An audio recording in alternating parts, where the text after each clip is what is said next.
Hello. I've heard a lot of people talking about a second coming of Christ, and I can't agree with them more. I feel like it's happening right now, and everything that we see, everything that we are, is that second coming. So my view of it is that it's not another Jesus Christ, another human being, but it is Christ consciousness being imbued into everything that exists. Now, if you look at it from a logical perspective, that is the only possible way that it is going to make a difference to this world, is if the consciousness itself shifts. If another Jesus came to the planet, yes, it would be great to have somebody to real life to view and to be in the presence of, and it would rub off a little bit. But ultimately, if there's only one human being on the planet who has Christ consciousness, it's not really going to make a huge difference. The day-to-day life of many things, of the plants, of the animals, of other human beings, won't change that much unless you were to become a disciple of that one human being, Jesus Christ.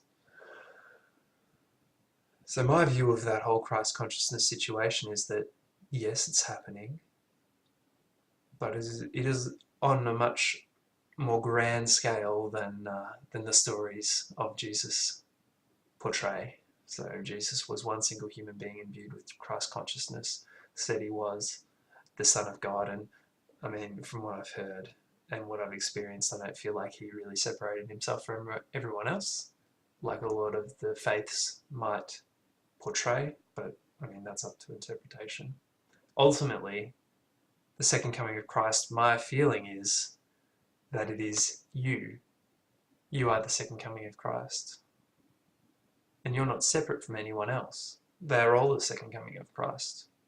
Your consciousness is shifting, and with that shift comes, well, essentially it is Christ consciousness, a higher state of consciousness, a more godlike state of consciousness, a more loving state of consciousness. All of these things are synonymous, all of these terms.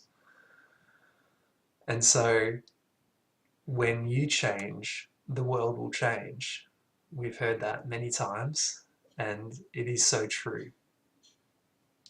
One human being coming here and showing you how it is done, fantastic, really helpful to have, a guru, if you like, to be in the presence of and learn from. But there is enough information out there, and there are enough people who aren't Jesus, who are just semi-enlightened or fully enlightened, that you can view and listen to, and if you really want it, that will change you. Listening to these people, hanging around these kinds of people, these spiritually minded people who understand what it means to change your world deeply, internally, through insights. And so, no, the only way that we're going to shift this world is if every single being on the planet shifts into Christ consciousness. So I think it's great that we had Jesus Christ many, many, many years ago. Amazing, amazing man.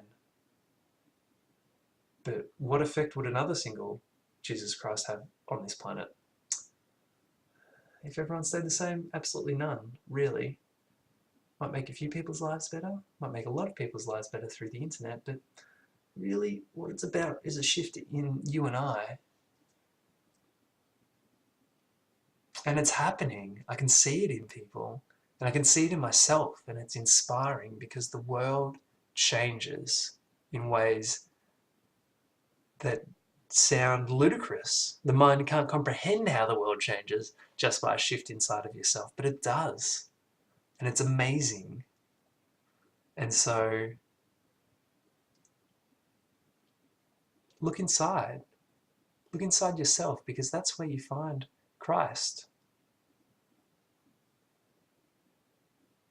And sorry to use, a single faith's epitome of consciousness in this video, but it doesn't matter what sort of consciousness you're talking about. Krishna consciousness, I can't think of any others, but they're all the same. All the faiths are the same at their core. All the terminologies are the same at their core. It doesn't matter. Let's start to see how we're the same as others. And let's start to see how they are amazing. And that's where we gain a connection, and through the connection, we can find love. And that's true empowerment. Thank you for listening.